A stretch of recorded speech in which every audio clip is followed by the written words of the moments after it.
Oh, that's nice to start with. So I'm here with Jessica and Dan from the Chinese Room. They've been here to develop today, giving us a talk. So what have you been talking about today, guys?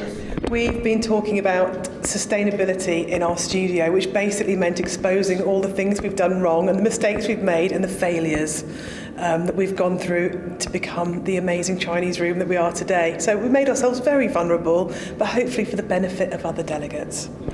Now, studios and getting a studio right has been quite a hot topic this year. So what are the three things you would consider are the top things that you need to create a really good and sustainable studio?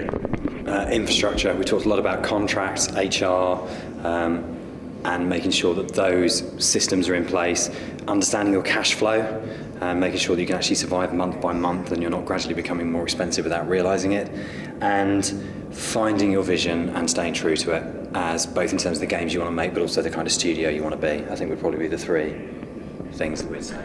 And then once you're at a position now where you've got all that, do you just give up? Is that it? You've got it right, and that's going to be it forever. How do you look forward? Very complacent. Yeah, we're just perfect now, so we think it's all fine.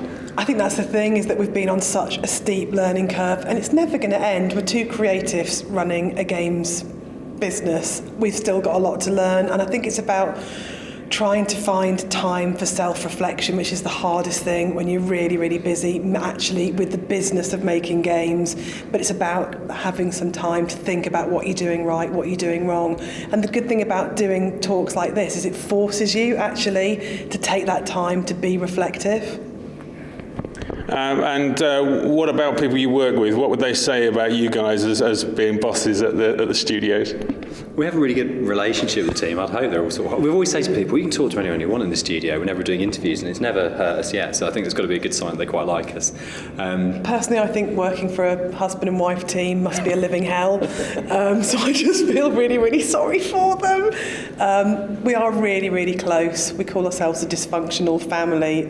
They are amazing. They're passionate. We are basically a cult. We're very, very, very lucky to have our team. We're very proud of them. Yeah. And then events and conferences like Develop. Why do you think that something like this is really important to the development industry? I think because it can be quite an enclosed, quite a sort of bubble that you work in. You get your heads down, you're working really, really hard on a project.